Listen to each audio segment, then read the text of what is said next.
Assalamualaikum warahmatullahi wabarakatuh. Selamat Hari Raya Aidilfitri, maaf zahir batin, dan kita masih lagi berada dalam suasana berhari raya tuan-tuan. Apapun jangan lupa kami di sini Al-Kuliah sentiasa mengingati tuan-tuan dan puan-puan walaupun di saat berhari raya sekalipun. Dan kita sudah pun menunaikan ibadah puasa selama sebulan dan kita membayar zakat fitrah. Barangkali itulah hikmahnya mengapa kita puasa dan mengapa kita membayar zakat fitrah, ialah untuk merapatkan jurang antara orang kaya dengan orang miskin, supaya hidup kita sentiasa mengingati orang-orang yang susah, orang-orang menderita yang tidak bernasib baik, ya, seperti kita. Apapun tuan dan puan, kita akan mengupas satu tajuk pada petang ini, iaitu lepas raya. Kita dah baru lepas raya ni, tapi masih dalam suasana raya. Kita nak bincang tentang tajuk lepas raya. Apakah yang patut berlaku lepas raya? Dan untuk mengupas tajuk ini tuan-tuan dan puan, kita telah mengundang dua orang tetamu, iaitu saya perkenalkan di sebelah kiri saya yang bahagia, Ustaz Muhammad Uda Kasim daripada Lembaga Zakat Selangor, LZS. Assalamualaikum Ustaz. Waalaikumsalam warahmatullahi. Dan gandengan Ustaz Uda ialah yang bahagia Ustaz Muhammad Farid Ravi Abdullah daripada College Universiti Islam Antarabangsa Selangor ataupun KUIS.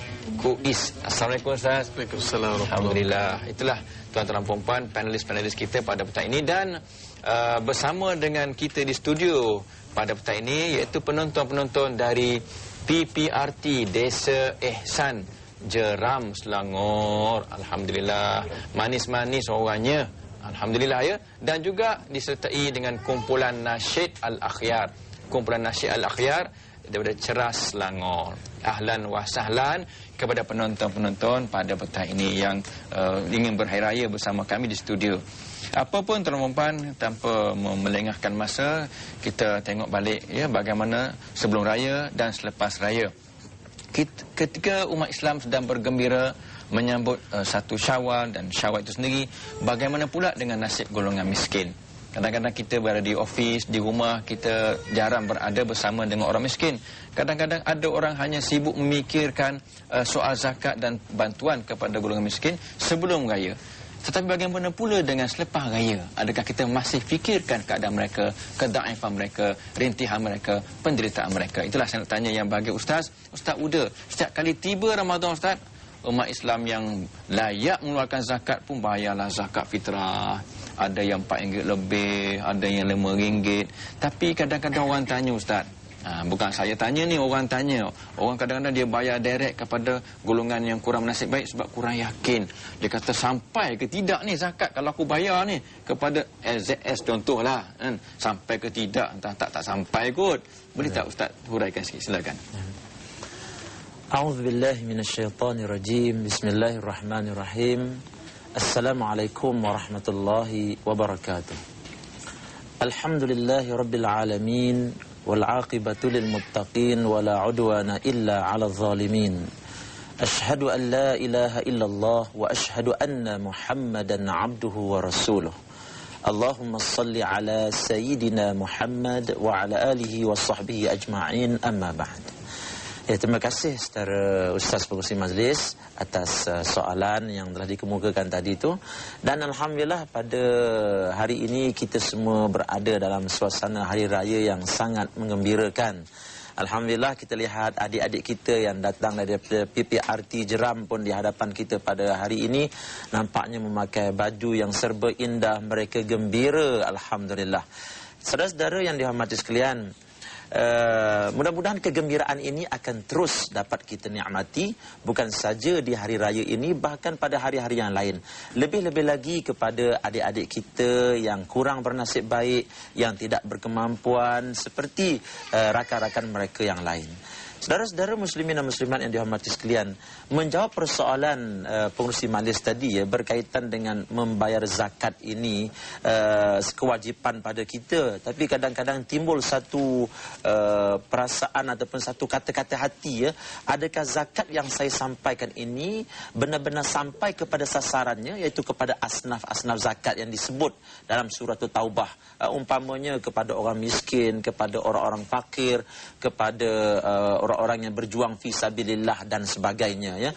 Jadi kadang-kadang benda ini timbul dalam hati kita, sampai ataupun tidak sampai zakat ini. Tuan-tuan yang dihormati sekalian, Pertama sekali ingin saya maklumkan bahawa selagi mana adanya pusat-pusat zakat ataupun lembaga-lembaga zakat di tanah air kita ini, kita jangan bimbang. Kerana setiap sen wang zakat yang kita bayarkan itu pasti akan sampai kepada asnafnya. Buktinya, kita lihat pada bulan Ramadan yang lalu, bagaimana fakir-fakir miskin kita umpamanya di negeri Selangor, ya, belum lagi masuk bulan Ramadan, mereka telah pun mendapat agihan zakat, hasil daripada uang zakat yang dibayar oleh pembayar. Tuan-tuan yang dihormati sekalian, itu agihan sebelum bulan Ramadan. Apabila masuk saja bulan Ramadan, mereka mendapat agihan yang lain pula, agihan untuk menyambut Hari Raya Aidilfitri. Kita nak pastikan bahawa mereka ini dapat berhari raya seperti mana orang lain, seperti mana yang dikendaki oleh Nabi Muhammad sallallahu alaihi wasallam dalam sabda baginda, "Ughnuhum fi mithli hadzal yaum." Hendaklah kamu pastikan bahawa fakir miskin kamu benar-benar bergembira, benar-benar berseronok seperti orang-orang lain pada hari raya Aidilfitri. Jadi alhamdulillah, dengan agihan zakat yang telah sampai kepada mereka, kita dapat lihat anak-anak fakir miskin pada hari ini mereka dapat berhari raya sama seperti orang lain, ya. Dengan agihan zakat yang kita edarkan, yang kita agihkan kepada fakir-fakir miskin di bulan Ramadan dan sebelum Ramadan, mereka dapat menyambut hari raya seperti mana orang lain juga. Kalau orang lain memakai baju baru, mereka juga ada baju baru. Ya, walaupun baju baru mereka tidaklah 10 pasang, ya, seperti mana yang dimiliki oleh orang-orang kaya, mereka adalah sepasang 2 pasang. Walaupun kasut mereka tidak ada 10-20 pasang, mereka ada sepasang 2 pasang yang diberikan hasil daripada uang-uang zakat yang dibayar oleh pembayar-pembayar zakat. Oleh itu jangan bimbang, ya. Kita hendaklah yakin bahawa wang zakat kita itu sampai kepada asnafnya.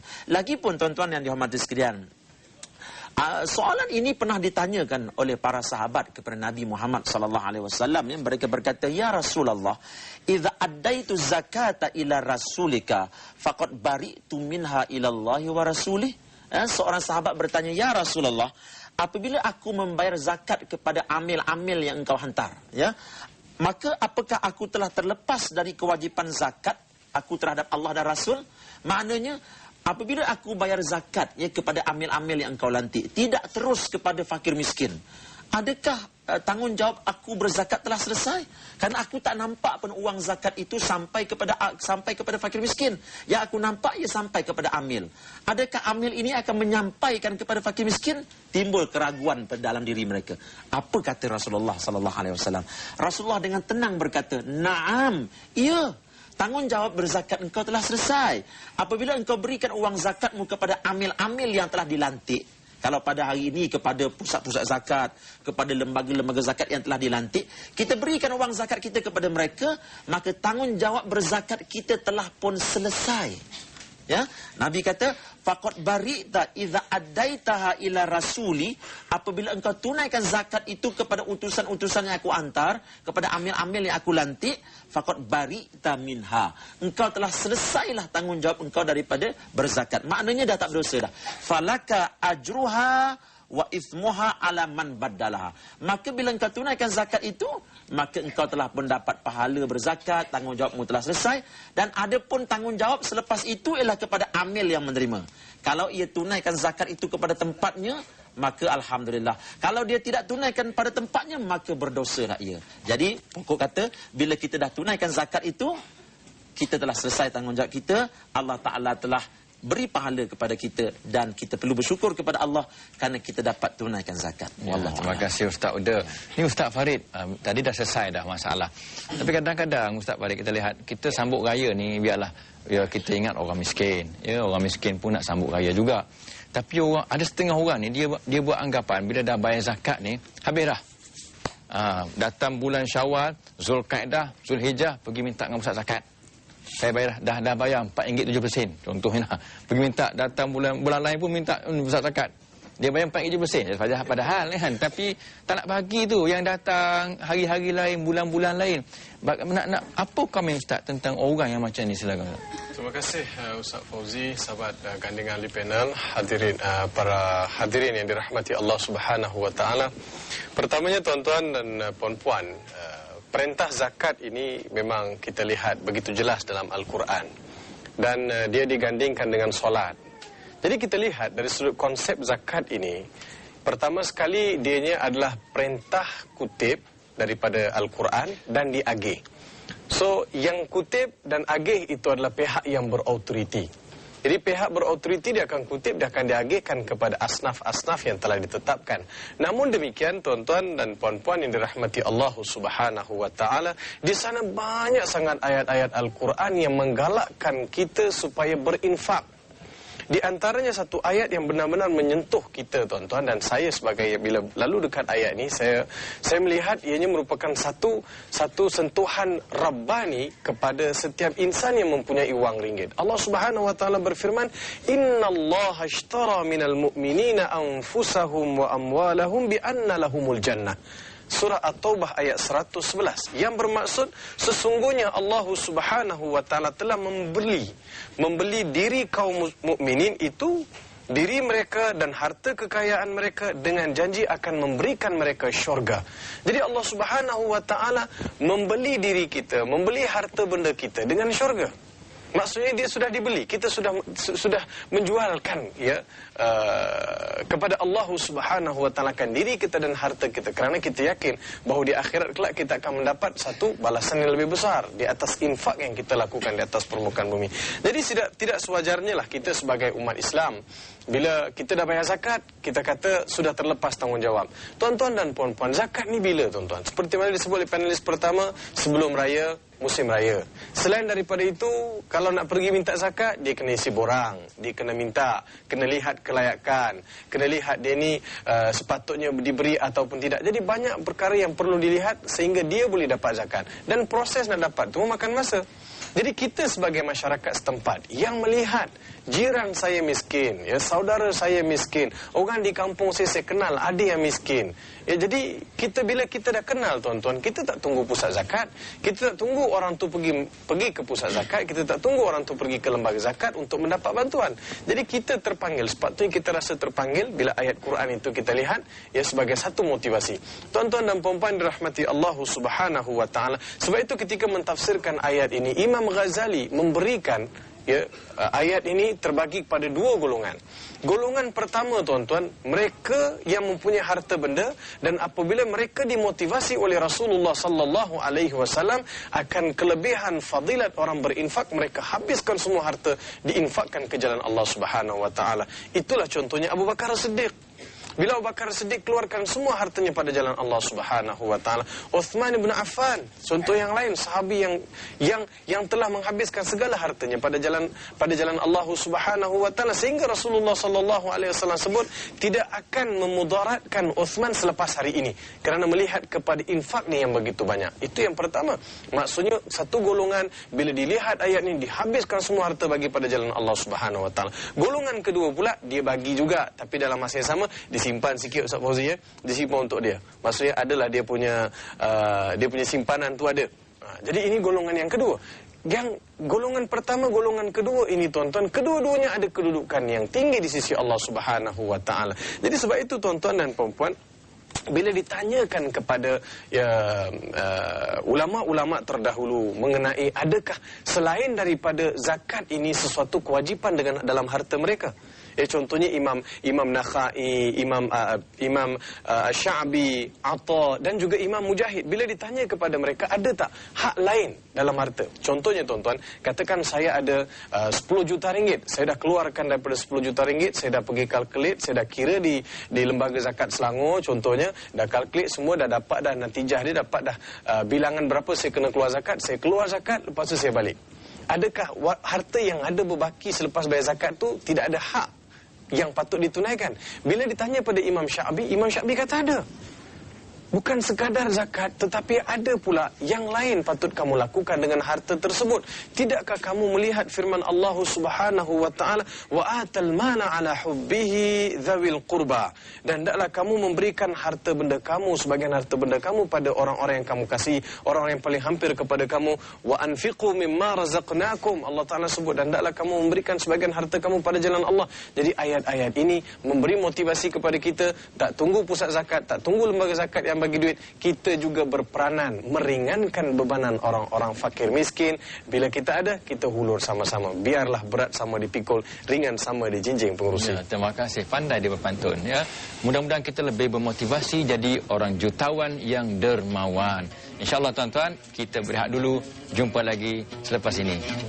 Terima kasih tuan-tuan dan puan-puan, dan alhamdulillah hari ini sempena dengan raya kita bercerita tentang satu tajuk iaitu lepas raya. Sebelum raya macam mana dan lepas raya macam mana? Adakah kita terus mengingati orang fakir miskin ataupun orang-orang yang kurang bernasib baik ataupun tidak? Apapun kita ada tetamu daripada PPRT Desa Ehsan Jeram Selangor, barangkali nak lontarkan soalan kepada ahli panel. Silakan.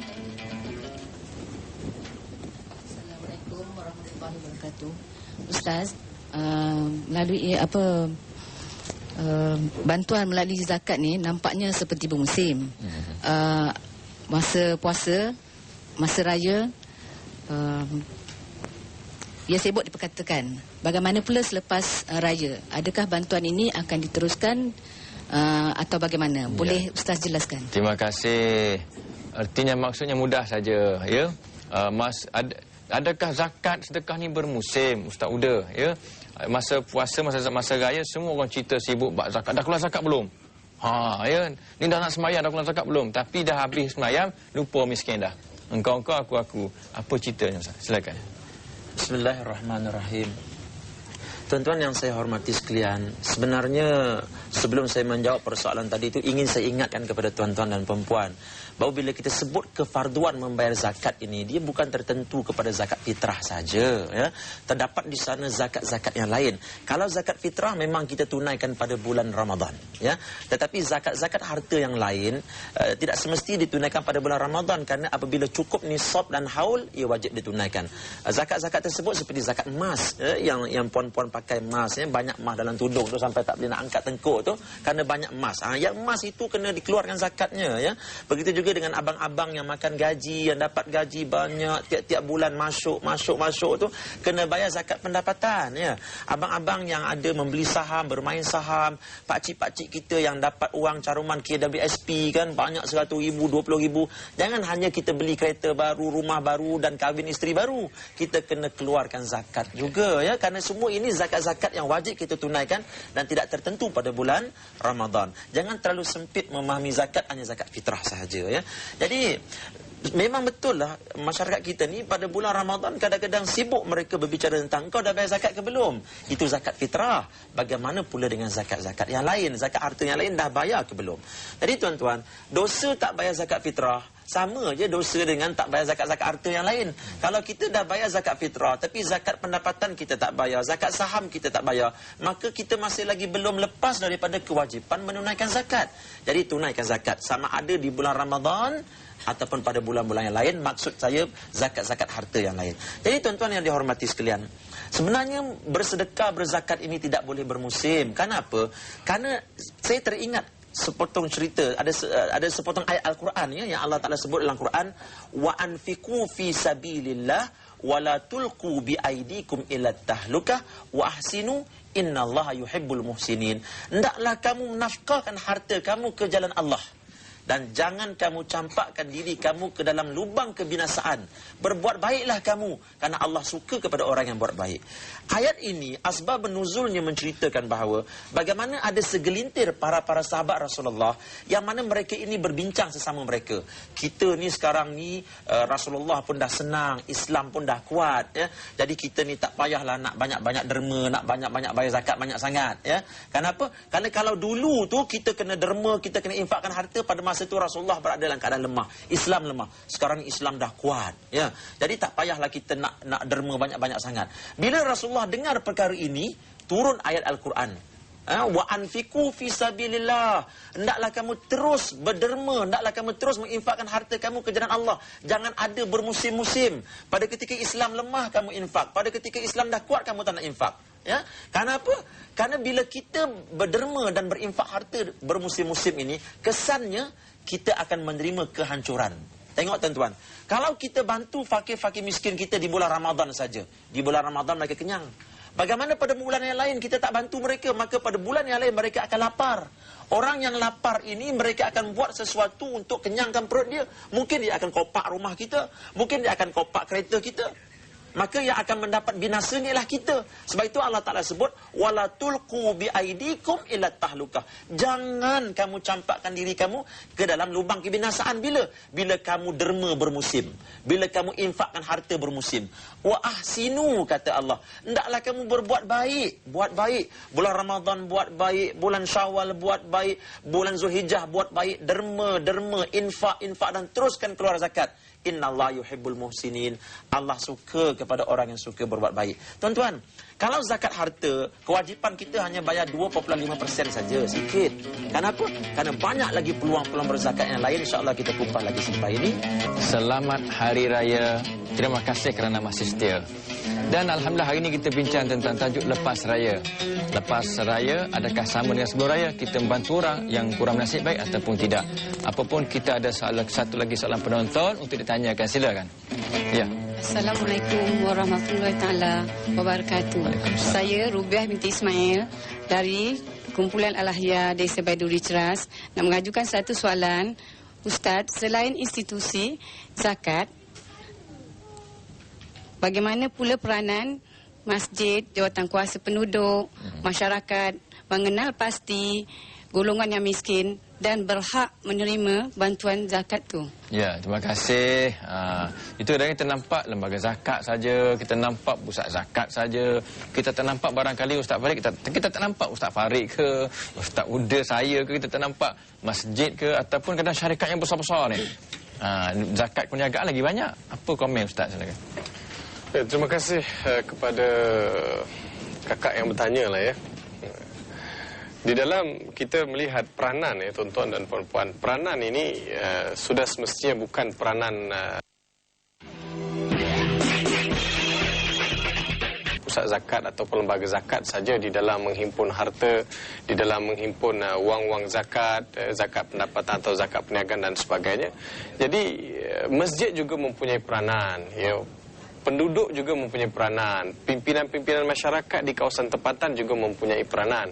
Sebab selain daripada pusat zakat, lembaga zakat boleh menghulurkan bantuan, kita juga perlu lihat sejauh mana masyarakat kita boleh memainkan peranan.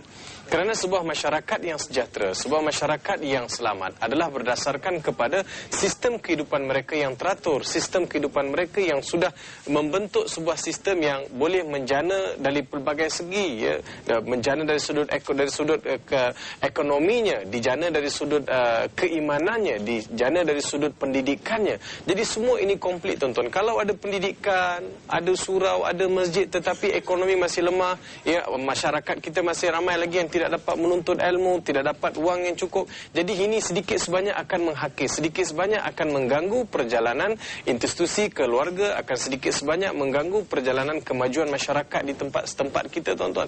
Jadi untuk itu saya melihat daripada kita menyerahkan tugasan ini bulat-bulat kepada lembaga zakat, walaupun zakat lembaga zakat yang mengutip duit, tetapi kita juga mempunyai peranan di dalam sama-sama membantu. Apa kata ya, selain daripada amil ni tuan-tuan, ni Ustaz Fauzi, amil mempunyai peranan cari siapa yang fakir, siapa yang miskin. Dalam masa ini juga masjid mempunyai peranan mencari dana dari luar, ya mungkin boleh kumpul dana bantu orang susah di kampung dia. JKK boleh cari dana untuk bantu orang di kampung dia. Kita hari ini kita sibuk, kalau jembatan aja kita sibuk ya. Kalau jalan raya kita sibuk. Tapi dalam masa yang sama, walaupun jalan raya cantik, jembatan cantik, ramai anak-anak kita di kampung tersebut yang tak cukup makan, tak cukup minum. Jadi saya melihat dia perlu ada penggarapan tenaga dari pelbagai agensi, dari pelbagai sudut lapisan masyarakat, pimpinan masyarakat, untuk sama-sama kita memikirkan, untuk sama-sama kita mencari satu resolusi, sama-sama kita boleh membantu memangkin ekonomi umat Islam, lebih-lebih lagi di dalam menghulurkan bantuan kepada masyarakat yang berhak menerima bantuan. Ya, terima kasih Ustaz Farid. Dan bagi menghargai penonton-penonton yang bertanyakan soalan tadi, ada sedikit sumbangan daripada sahabat media, sahabat Islamic Media. Silakan Ustaz Muhammad Ibrahim untuk menyampaikan sumbangan tersebut dari mereka yang bertanya. Okey, terima kasih.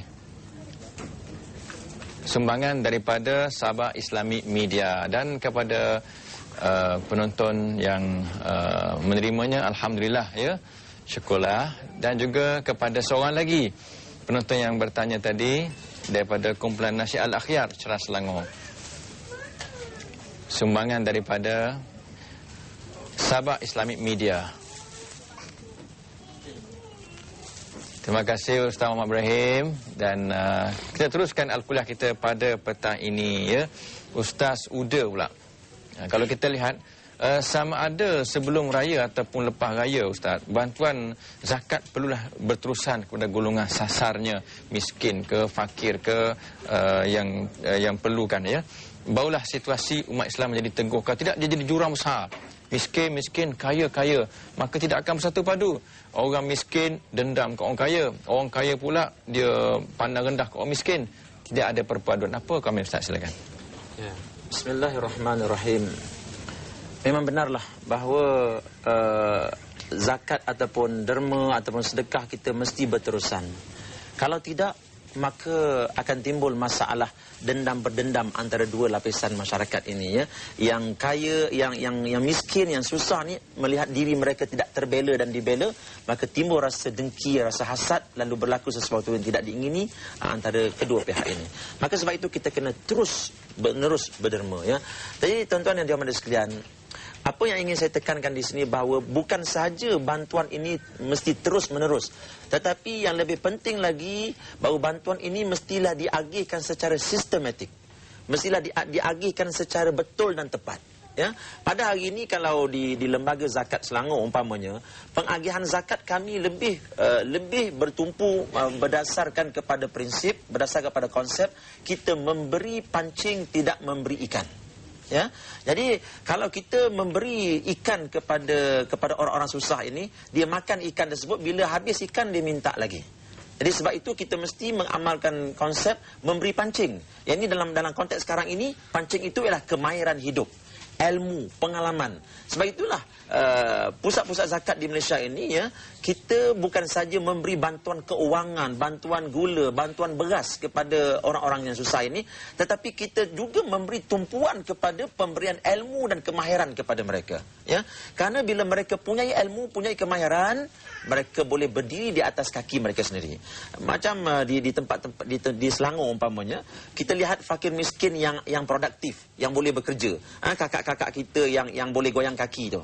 Mana yang boleh goyang kaki, kita boleh suruh dia menjahit. Sebab menjahit ni goyang kaki, dia boleh menjahit. Jadi bila mereka menjahit, kita bukan saja memberi latihan menjahit kepada mereka. Lembaga zakat akan memberi bantuan modal kepada mereka supaya mereka buka kedai jahit. Sebulan, 2 bulan, 3 bulan sewa kedai tu tak payah bayar, biar lembaga zakat bayar. Sementara itu mereka menerima tempahan. Lama-lama kita akan dapat lihat fakir miskin ini boleh pakai kereta, boleh pakai baju baru, ya, dan mereka boleh pula mampu tampil untuk membayar zakat pula kepada kita. Jadi itulah yang saya maksudkan bahawa kita berderma ini berterusan. Maksud saya caranya mesti betul. Ya, sebab itulah saya ingin menegur sedikitlah kan pandangan sesetengah kelompok ni yang kata kita mesti bantu mereka, tapi bantuan itu disalurkan terus kepada fakir miskin. Bayangkan seorang yang nak keluarkan zakat, dia nak keluarkan zakat katakan RM50 ataupun RM500. Kalau dia berikan kepada seorang fakir miskin, RM500 ni apa yang dia boleh buat? RM500 hidup 2-3 hari habis. Sebab itulah kita sarankan kepada tuan-tuan, kalau tuan-tuan nak berzakat, nak bantu fakir miskin, wang-wang zakat ini mesti dilonggokkan di pusat-pusat zakat. Kenapa?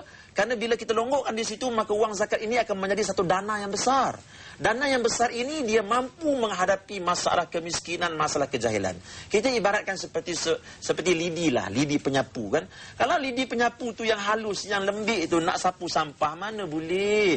Patah lidi tu. Tapi kalau lidi yang lembik, yang halus tadi kita ikat menjadi serumpun lidi, bukan saja satu sampah, satu halaman pun kita boleh bersihkan. Begitulah ibaratnya bila kita longgokkan wang zakat kita di institusi-institusi zakat yang ada di Malaysia ni umpamanya. Dengan kekuatan yang ada, kita mampu mengeluarkan si miskin dari kemiskinan. Kita bila nak bantu ni tuan-tuan, jangan sekadar bantu dia 2-3 hari untuk dia makan. Kita mesti keluarkan dia daripada kemiskinan. Sebab itu Sayyidina Umar radhiyallahu ta'ala anhu, apabila datang seorang lelaki minta wang zakat, pekerja Baitul Mal bagi dia 2 ekor unta. Umar kata 2 ekor unta tak selesai masalah, beri dia 10 ekor unta, baru selesai masalah. Jadi dalam konteks kita sekarang ni, bantu fakir miskin sehingga mereka keluar daripada kemiskinan. Dan alhamdulillah, lembaga-lembaga zakat dan pusat-pusat zakat di Malaysia ini telah membuktikan perkara ini, kemampuan mereka mendidik dan mengeluarkan fakir miskin dari kemiskinan mereka sehingga mereka mampu untuk mengeluarkan zakat semula. Wallahu a'lam. Terima kasih Ustaz Uda. Itulah kita bagi pancing lah. Kalau bagi boot lagi bagus. Itulah tadi goyang tangan, goyang kaki, goyang tangan mungkin barangkali buat capati ke Ustaz Farid. Okey Ustaz, barangkali Ustaz mungkin ada idea-idea lain lagi macam nak melahirkan al-yadul ulia yang memberi ni. Bukan yang menerima saja, nak ubah jadi memberi. Mungkin ada idea lain, cadangan-cadangan lain Ustaz, silakan. Saya Ustaz Fauzi, saya berharap supaya kita ni kena keluar daripada kepompong kesusahan.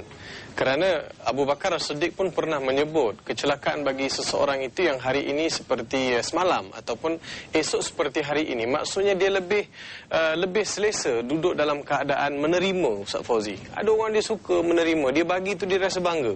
Kadang-kadang dia masjid ni dia ambil juga, lepas tu masjid sebelah tu dia tak nama juga. Dia ambil juga masjid sebelah pun. Itu pemberian zakat dari masjid-masjid tu, daripada lembaga zakat diterima. Lepas tu YB bagi zakat pun dia ambil juga. Lepas tu ahli parlimen bagi zakat ambil juga. Dia muka zakat. Dia minta maaf lah tuan-tuan dengan izin. Sebab apa? Kadang-kadang kita ni tengok Allahu Akbar, ya. Sebab itu Nabi kata tangan yang memberi itu lebih baik daripada tangan yang menerima. Kenapa tuan-tuan? Bila kita nak angkat tangan kita yang di bawah ni naik ke atas? Bila pula kita ni mampu untuk memberi, tidak sekadar menerima? Ya, sedangkan orang yang menerima ini fadilah dia lebih besar. Hatta ulama pun khilaf di antara orang yang kaya yang syukur mengeluarkan harta dia ke jalan Allah berbanding dengan seorang yang miskin sabar tunggu orang bagi zakat. Mana yang lebih baik tuan-tuan? Kalau mengikut Islam tuan-tuan, pandangan Islam, pandangan ulama menyatakan bahawa orang yang bersyukur, orang kaya yang bersyukur boleh berinfak harta ke jalan Allah, memberi bantuan kepada fakir miskin adalah lebih baik berbanding dengan orang fakir yang bersabar.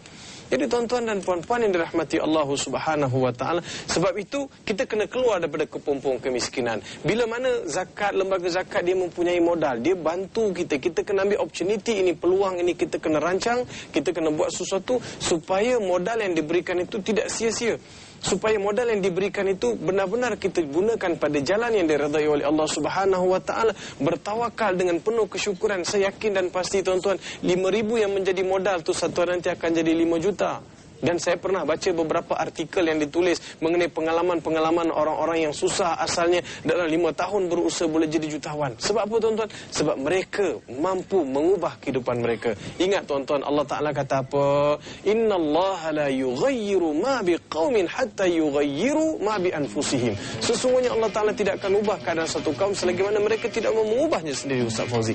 Jadi ayolah kita mengubahnya sebelum kita menjadi orang yang sentiasa meminta dan bukan orang yang memberi. Yang memberi itu lebih baik di sisi Allah Subhanahu wa taala. Terima kasih Ustaz. Itulah tuan-tuan dan puan-puan, kita ubah sikap kita, kita ubah cara hidup kita. Insya-Allah kita menjadi orang yang memberi, bukan lagi orang yang asyik menerima. Apapun, kita berehat, jumpa lagi selepas ini. Terima kasih tuan-tuan kerana masih setia bersama kami dan kita dah sampai ke penghujung rancangan Al-Kuliah pada petang ini dengan tajuk Lepas Raya.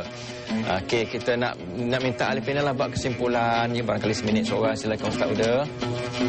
Saudara muslimin dan muslimat yang dihormati sekalian, kesimpulan yang boleh saya buat pada hari ini bahawa setelah kita bincang tentang betapa pentingnya kita terus-menerus membantu orang-orang yang susah dan miskin ini, sama ada dengan cara berzakat, dengan cara berderma, memberi hadiah dan sebagainya, dan ini merupakan satu amalan yang baik, ya.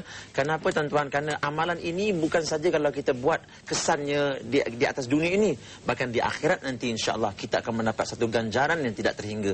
Di dunia ini tuan-tuan, kalau kita semai benih padi, kita akan tuai di akhirat nanti benih padi juga. Tapi kalau di dunia ini kita semai benih lalang, di akhirat nanti kita akan dapat lalang juga. Jadi marilah sama-sama kita semai benih-benih takwa di atas dunia ini dengan cara kita banyak-banyak membayar zakat, banyak-banyak bersedekah dan sebagainya. Insya-Allah di akhirat nanti kita akan dapat satu ganjaran yang tidak kita duga-duga, ganjaran syurga yang di dalamnya ada nikmat yang tidak terhingga. Wallahu a'lam. Ustaz Farid, silakan. Ya, saya terima kasih Ustaz Fauzi.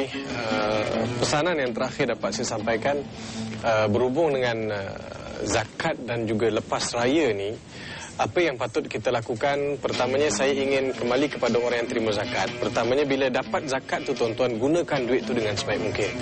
Kita dapat RM600, mungkin juga kita dapat RM1,000, tapi janganlah RM1,000 itu disalahgunakan. Jangan RM600 itu disalahgunakan. Mensyukuri nikmat Allah Subhanahu Wa Taala. Berterima kasih banyak-banyak kepada Allah Subhanahu Wa Taala supaya orang-orang yang boleh berzakat ni bertambah ramai tuan-tuan, dapat meringankan lagi bebanan kita. Dan dalam masa yang sama, jangan lupa bahawa dalam kita seronok-seronok menyambut raya, dalam kita seronok menggunakan duit ini, jangan kita langgar perintah Allah Subhanahu Wa Taala. Jangan datang masjid untuk ambil zakat aja. Jangan kita jadikan zakat ini sebagai satu manifestasi sempurna raya. Jadikanlah zakat ini sebagai pemangkin iman kita, takwa kita kepada Allah Subhanahu Wa Taala. Sucikanlah harta kita dengan zakat, sucikanlah harta kita dengan infak ke jalan Allah Subhanahu Wa Taala. InsyaAllah kita berjaya dunia dan di akhirat. Wallahu a'lam. Terima kasih Ustaz berdua. Serangkap pantun daripada saya tuan-tuan. 2-3 kucing berlari. Selamat Hari Raya Aidilfitri. Apapun, kita berhibur dulu dengan satu alunan nasyid daripada kumpulan nasyid